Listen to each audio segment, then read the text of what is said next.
Hello everyone. This is the video related to IELTS speaking where the examiner writes some notes during your speaking test. Students definitely ask this question many a times कि ma'am वो क्या लिखते हैं जब हम examination के लिए जाते हैं. We go for speaking test and they write something on the board. Listen to this very carefully that they cannot write the bands obviously. वो बाद में बैंड्स लिखते हैं. It is against the rules. अगर वो कुछ लिख रहे हैं तो लिख रहे हैं मीन्स बैंड्स लिख रहे हैं. Actually they are evaluating you, they are assessing you on various assessment criterion. वो कौन कौन से हैं we will be discussing in this कि एक्चुअली में वो लिखते क्या है. बेटा जब आप जा रहे हो आईएलटीएस एग्जाम के लिए, you are sitting in front of the examiner, so they are writing the dos and the don'ts. Means आपने कौन कौन सी चीजें अच्छी लिखी है, बोली है, कौन कौन सी चीजें आपने बुरी गई हैं जो आपको बोलनी नहीं चाहिए थी, आपसे गलती हो गई, आपने कौन कौन सी मिस्टेक्स करी हैं.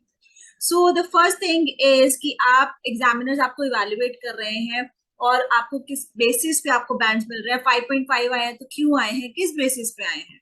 आपके 6 आए हैं तो किस बेसिस पे आए हैं. सो वो उन्होंने सब लिखना होता है. If they are not looking at you, if they're just listening to you, if they are making notes, it means they have the responsibility कि उन्होंने डिस्क्रिप्टर्स के हिसाब से आपको वो बैंड्स दिए हैं या नहीं दिए हैं. सो आप इन चीजों को ध्यान में रखें. कौन कौन सी चीजें वो लिख रहे हैं I am going to tell you now. आपका परफॉर्मेंस कैसा है, वे ऑफ परफॉर्मेंस कैसी थी आपकी, जैसे कि आपने कैसे आपने बिहेव किया, कैसे आपने स्पीकिंग टेस्ट दिया. आपका सबसे पहला क्राइटेरिया है कि आपका GRA आपका कैसा है, means grammatical range and accuracy कैसी है.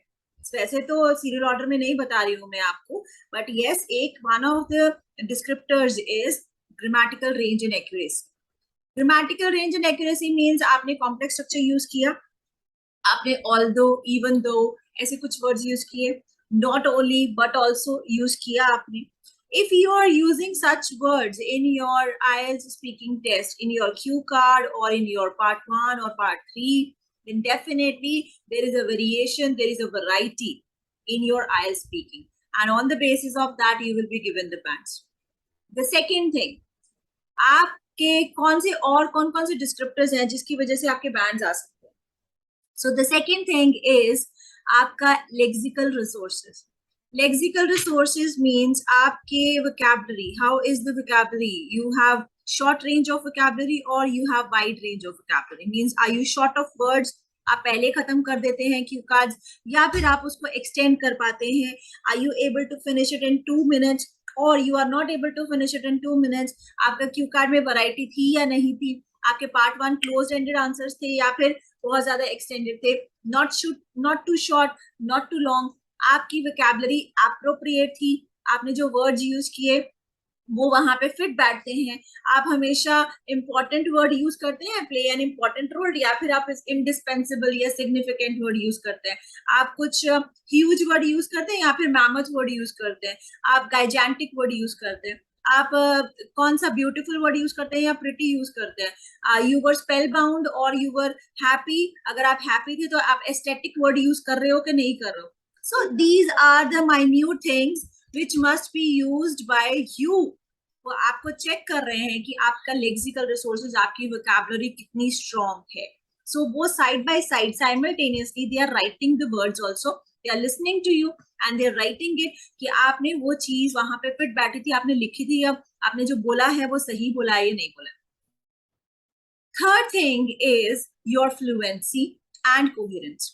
Fluency and coherence means were you fluent while talking or you are doing I want to say that. So if you are doing like this, if you are uttering in between, if you have a lot of utterance while talking, you are not proficient enough, then definitely आपके bands तो deduct होंगे ही on the basis of that.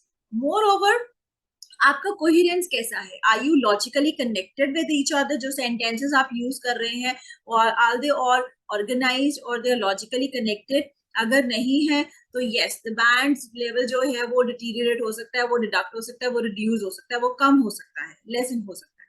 So in that case आपको ये जरूर ध्यान रखना है कि they are writing about your coherence, कि आपने सीरियल ऑर्डर में आंसर दिया और लॉजिकली कनेक्टेड दिया, is it according to the topic और नॉट, और you are going out of topic, off topic जा रहे हो, कंटेंट आपका कैसा है, ये सब इसमें आता है।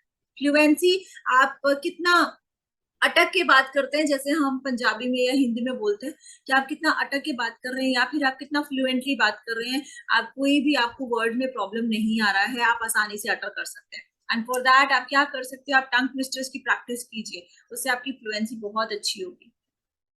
The fourth and the last thing जो वो चेक कर रहे हैं, that is your pronunciation. Pronunciation मतलब आप किसी वर्ड को कैसे प्रोनाउंस करते हैं। आप अगर अपने मदर टंग इन्फ्लुएंस आपका बहुत ज्यादा है, जैसे पंजाबी है, वो बहुत ज्यादा मदर टंग इन्फ्लुएंस होता है, उनके ऊपर पंजाबी टच ज्यादा होता है, इसलिए गुजराती है।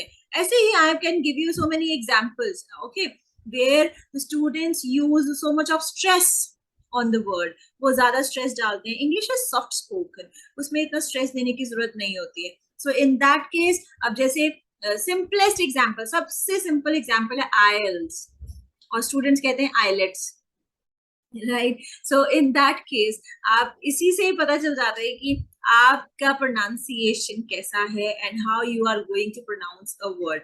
अगर आपका प्रोनाउंसिएशन अच्छा नहीं है तो आपके बैंड्स कटेंगे ही कटेंगे। अगर हम 12 बोल रहे हैं तो 12 नहीं है, वो 12 है। Got it? So इस चीज के ऊपर they write about it, they write about question part 1, part 2 या part 3। स्टूडेंट्स पूछते हैं कि मैम part 1 में मैंने इतना बोला था, part 2 में मैंने क्यू कार्ड जो है वो मैंने अच्छे से नहीं सुनाया, part 3 में मैंने नहीं बोला, मेरे को बताओ मेरे कितने बैंड्स आ सकते हैं। गाइस, आपके बैंड्स वो लिख रहे होते हैं उस टाइम पे क्राइटेरिया के accordingly, they are not writing the bands, they are writing कि आपने कितना टाइम, एक तो उन्होंने जरूर चेक करना है कि आपने कितने टाइम तक बोला, टाइम फ्रेम रहेगा वो जरूर चेक करने वाले हैं। और दूसरी जो मैंने आपको क्राइटेरिया बताए हैं, इसके ऊपर आपके जो नोट्स है वो बनाए जाते हैं। After that they see the descriptor and they give you bands. I hope you liked the content. I hope you understood कि मैंने आपको क्या चीज बताई है, and in this way it will be really beneficial कि आप इस तरीके से प्रैक्टिस करें।